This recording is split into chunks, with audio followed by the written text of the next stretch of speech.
October 3rd, 1993, 4:20 p.m. Mogadishu, Somalia. A city of 2 million souls, a labyrinth of sun-baked concrete, crumbling stucco, and winding, dusty alleyways. For the inhabitants, it is home.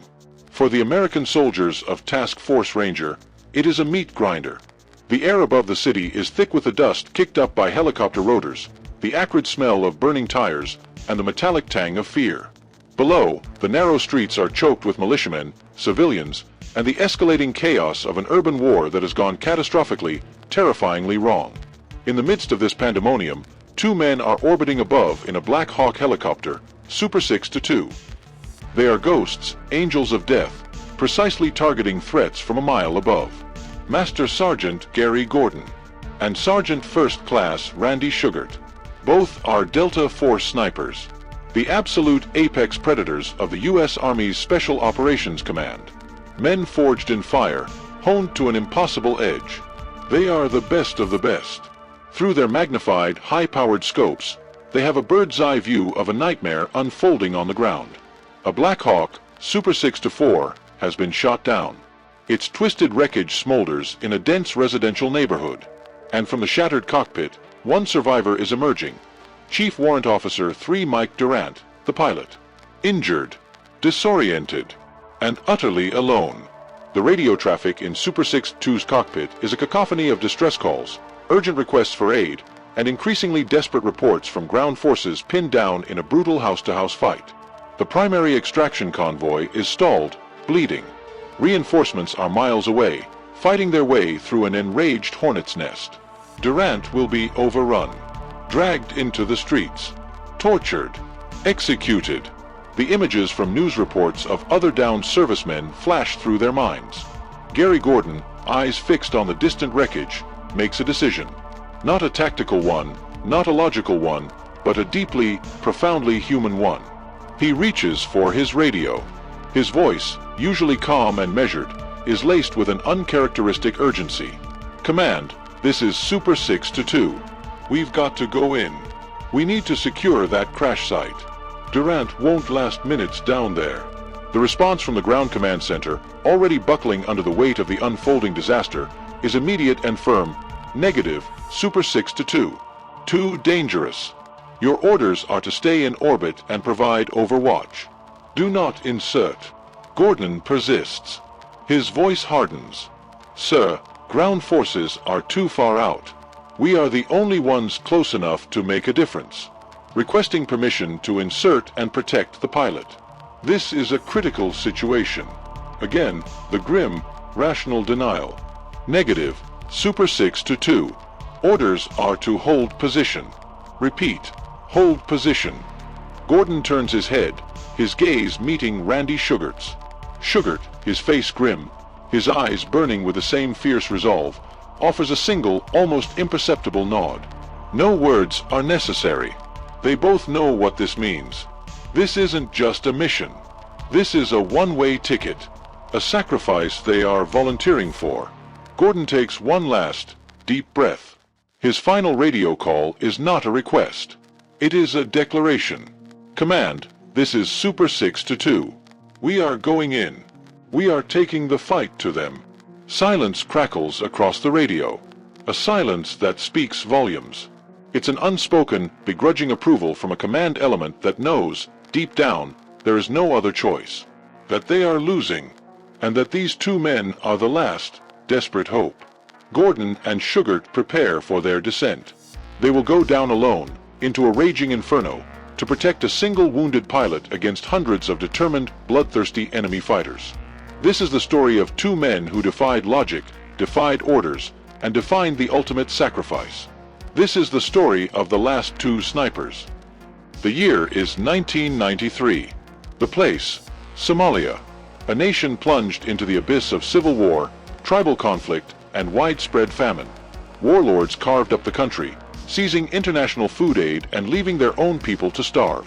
The face of this brutal authority was General Mohammed Farah Aidid, who controlled much of Mogadishu, the capital.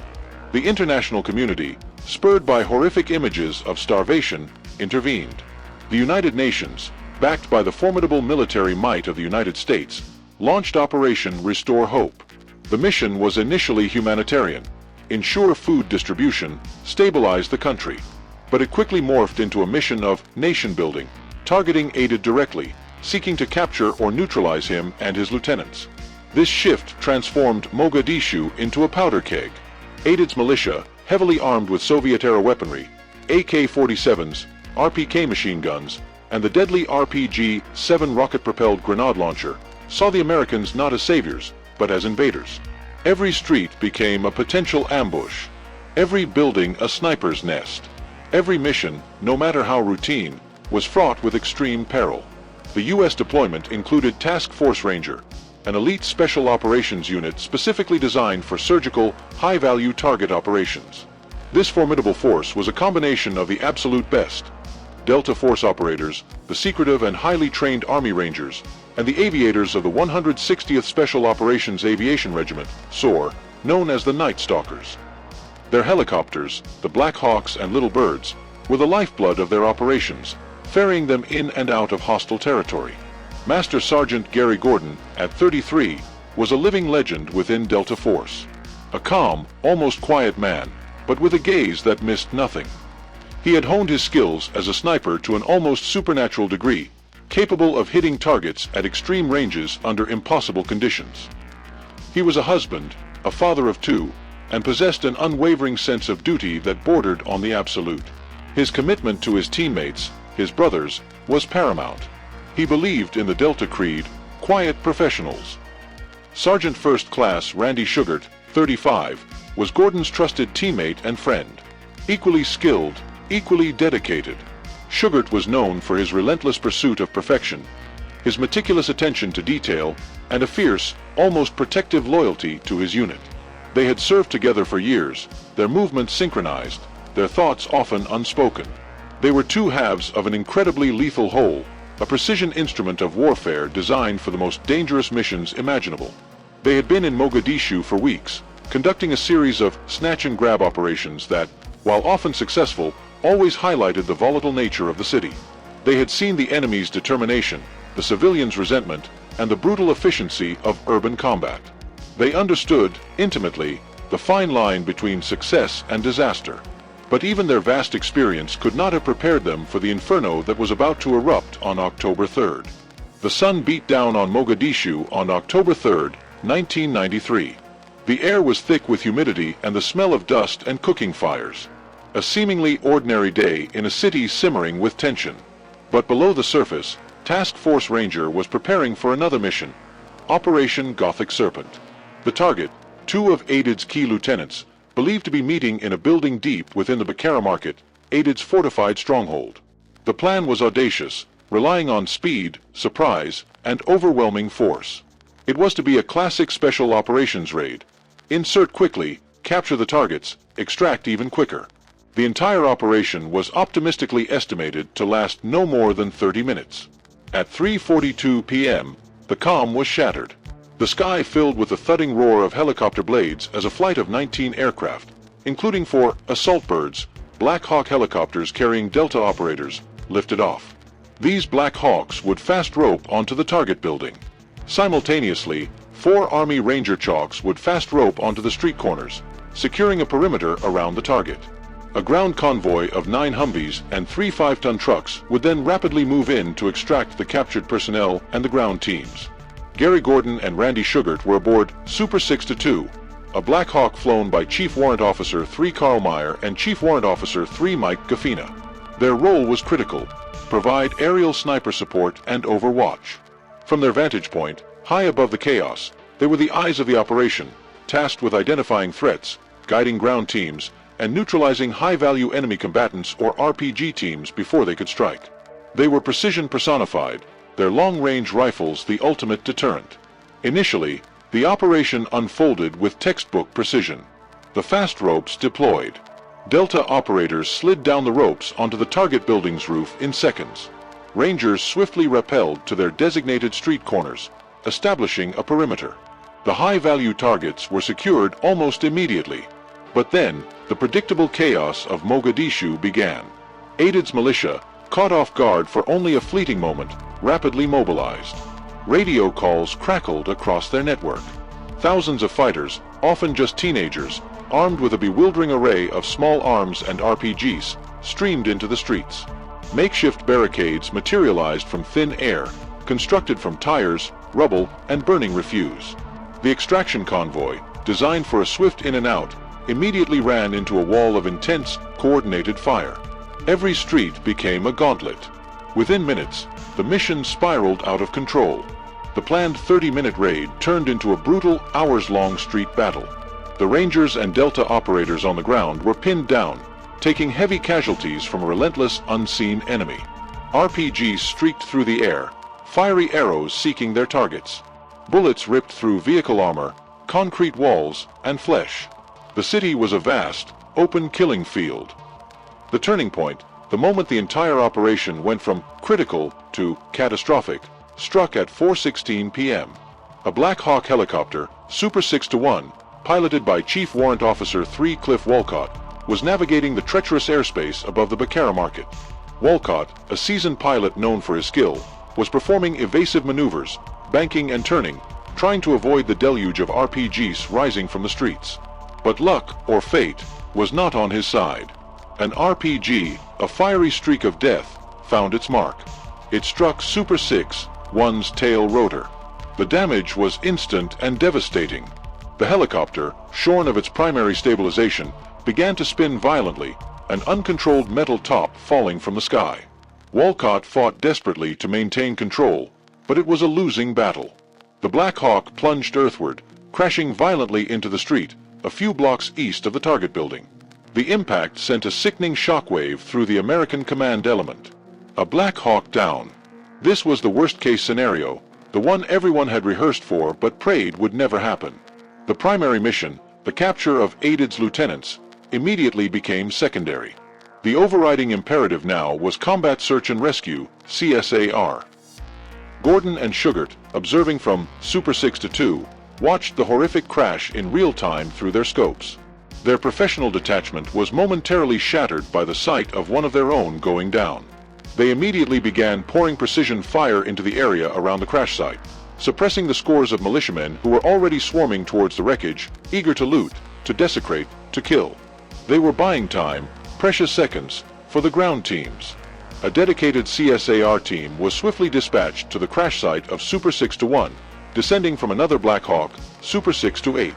Simultaneously, ground forces, already heavily engaged in vicious street fighting, were ordered to fight their way towards the downed bird. It was a slow, agonizing, bloody crawl through a city gone mad, every alley a choke point, every building a fortress. The entire rescue attempt for 6-1 was a desperate scramble.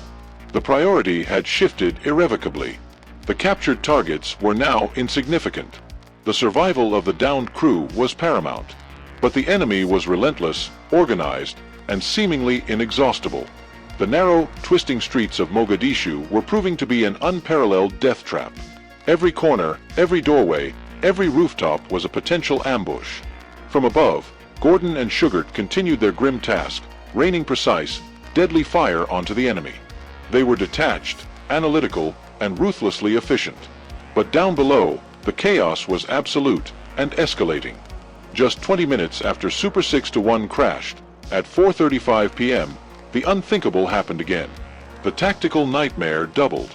Super 6-4, another Black Hawk helicopter, piloted by Chief Warrant Officer 3 Mike Durant, was circling over the first crash site, providing cover. Like Walcott before him, Durant was flying aggressively, performing daring evasive maneuvers to avoid the relentless RPG fire. But a second lucky shot, or perhaps an unlucky one, found its mark. An RPG slammed into Super 6-4. This missile struck closer to the main rotor, causing catastrophic damage to the transmission and rotor system. The helicopter, mortally wounded, began to vibrate violently, shedding parts. Durant, a pilot of extraordinary skill, fought desperately to control the crippled bird. He attempted to guide it towards a slightly less dense area, perhaps an open field, to minimize civilian casualties and maximize the chances of crew survival. But it was too late. The Black Hawk bucked, lurched, spiraled uncontrollably, and then crashed violently into a densely packed residential street, approximately a mile south of the first crash site. This second crash was devastating. It spread the American forces even thinner, creating two separate, equally desperate, and heavily contested rescue operations. Now there were 2 crash sites to secure, 2 crews to rescue, and the ground forces were already decimated and pinned down. The very notion of rescue was becoming a desperate fantasy.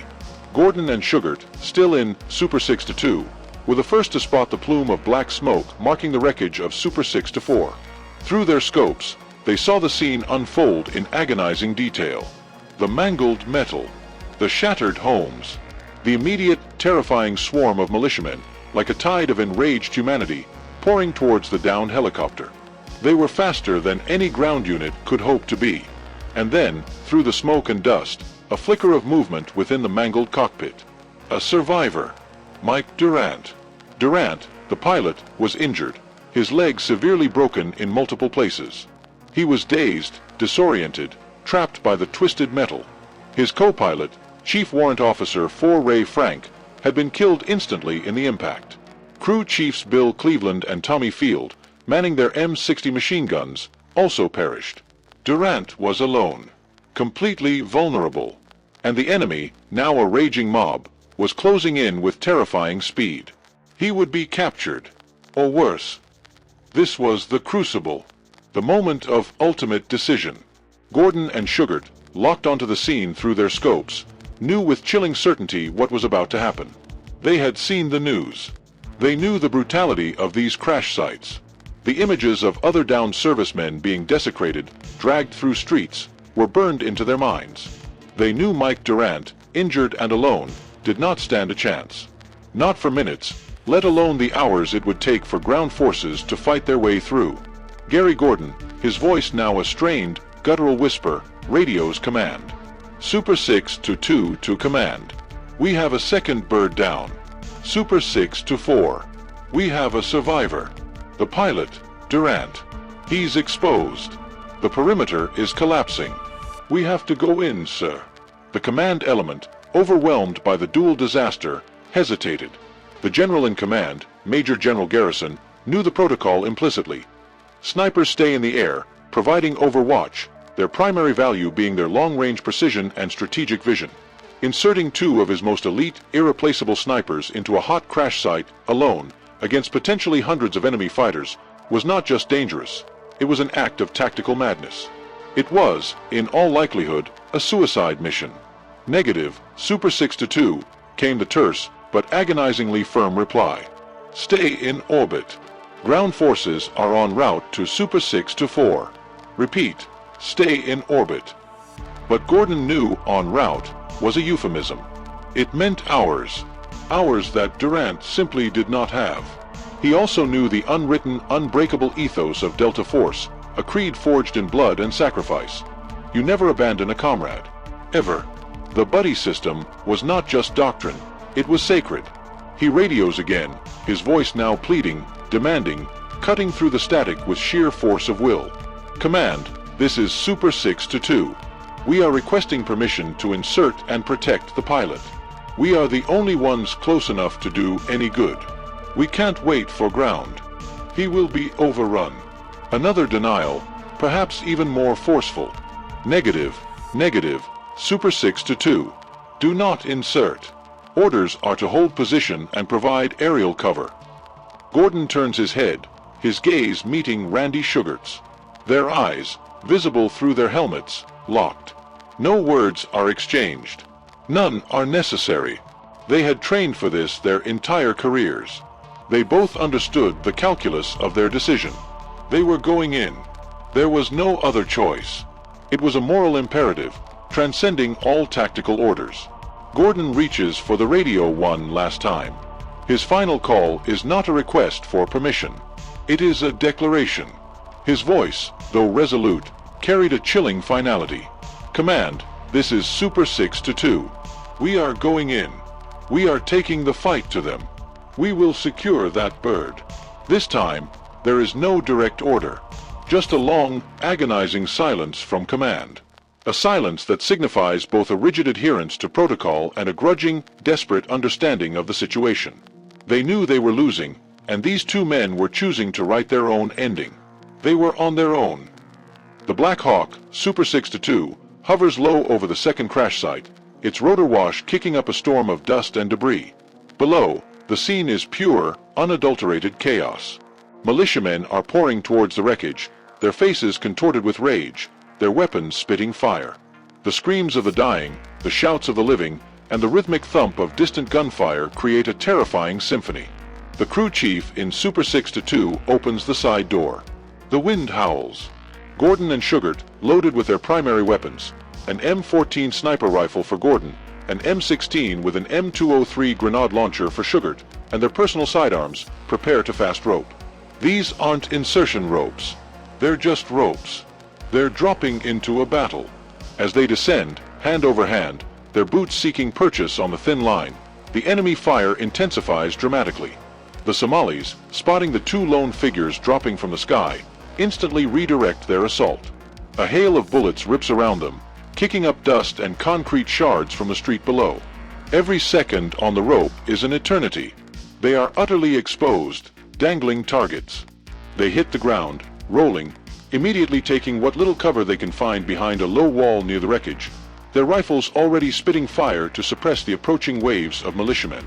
They establish a tiny, desperate, two-man perimeter. The odds are astronomically against them. Their first priority, reach Mike Durant.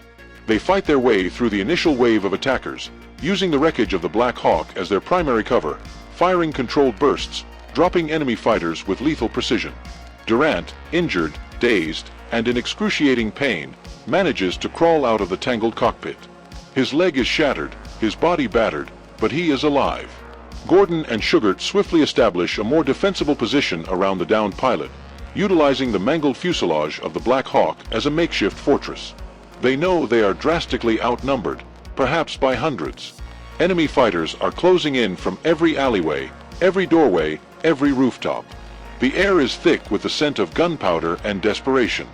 Their mission is starkly simple, horrifyingly clear. Hold the line. Protect Durant for as long as humanly possible. Buy time.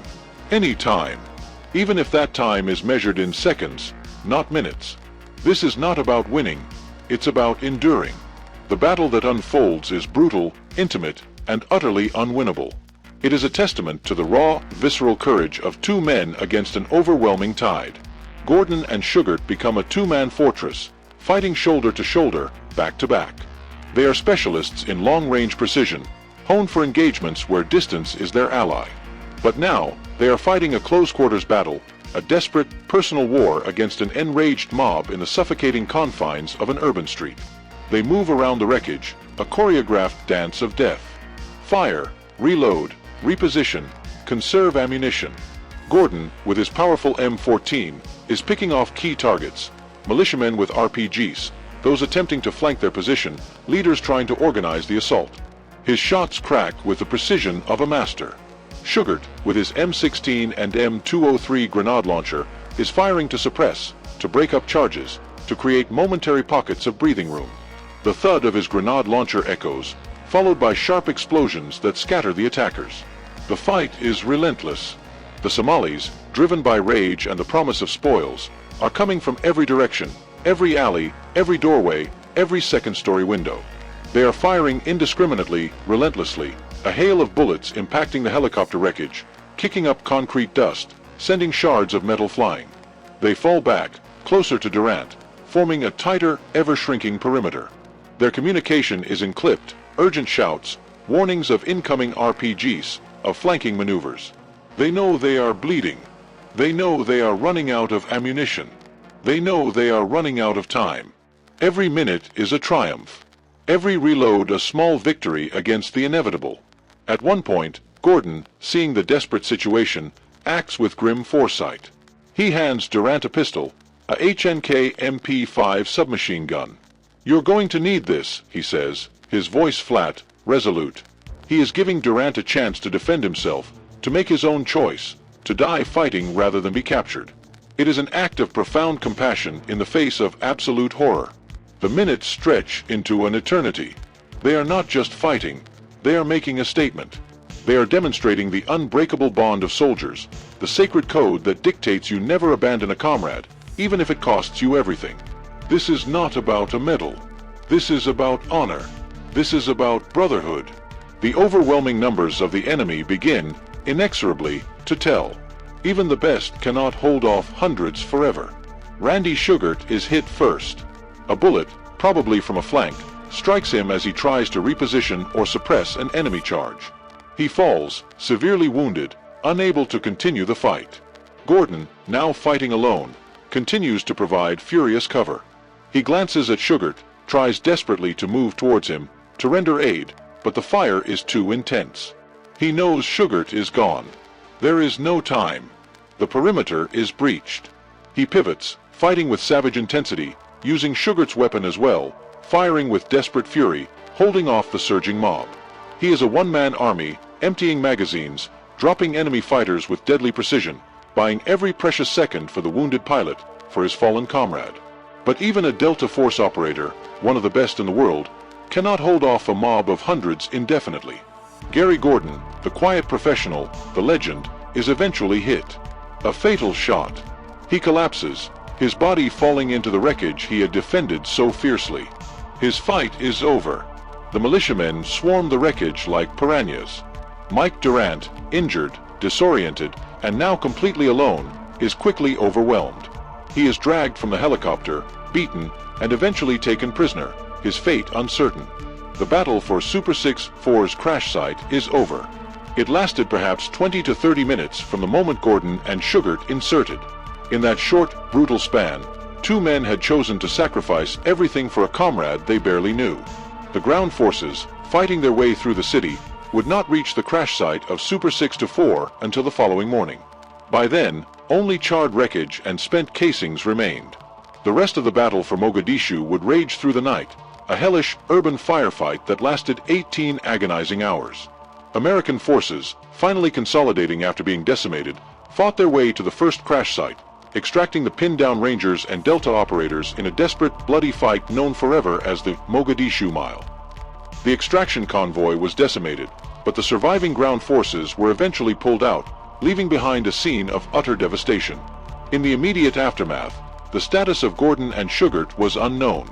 It was only when Mike Durant, held prisoner for 11 agonizing days by Aided's militia, was eventually released that the full, heroic story of their sacrifice slowly emerged.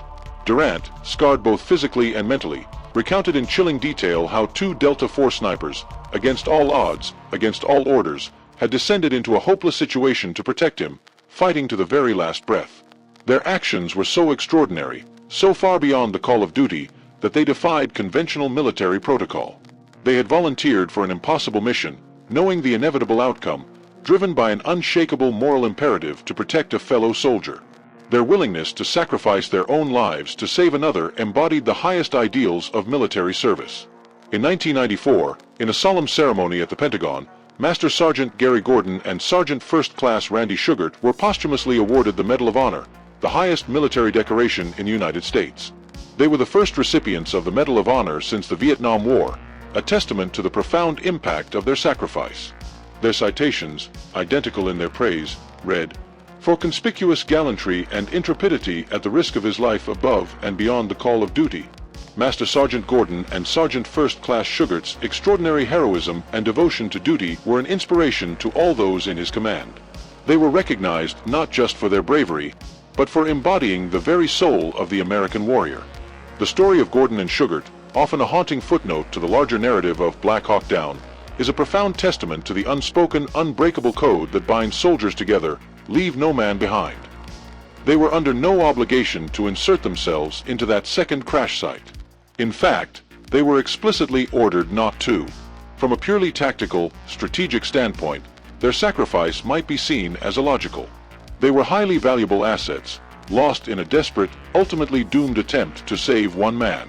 Their skills were precision. This was brute force. But their act was not about logic. It was about honor. It was about duty. It was about courage. It was about the unwavering belief that no soldier, no matter how dire the circumstances, no matter how overwhelming the enemy, should ever be abandoned to face his fate alone. Their code dictated otherwise. Their hearts demanded it. Their actions became legendary within the special operations community, a benchmark for selfless bravery, an almost mythical standard for what it means to be a true operator.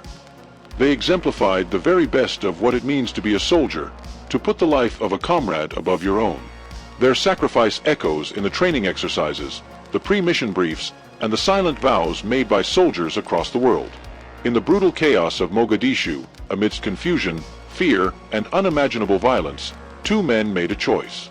A choice to descend into hell. A choice to stand against overwhelming odds. A choice that cost them their lives, but etched their names into the annals of heroism. The last two snipers. Master Sergeant Gary Gordon and Sergeant First Class Randy Shughart. They did not just protect a pilot, they upheld an ideal. They did not just fight a battle, they defined a code. And in doing so, they left an indelible mark on the soul of their nation's military, a stark, powerful reminder that some codes are worth dying for. Their sacrifice, though tragic, shines as a beacon of unwavering loyalty and ultimate courage, a story that continues to resonate and inspire.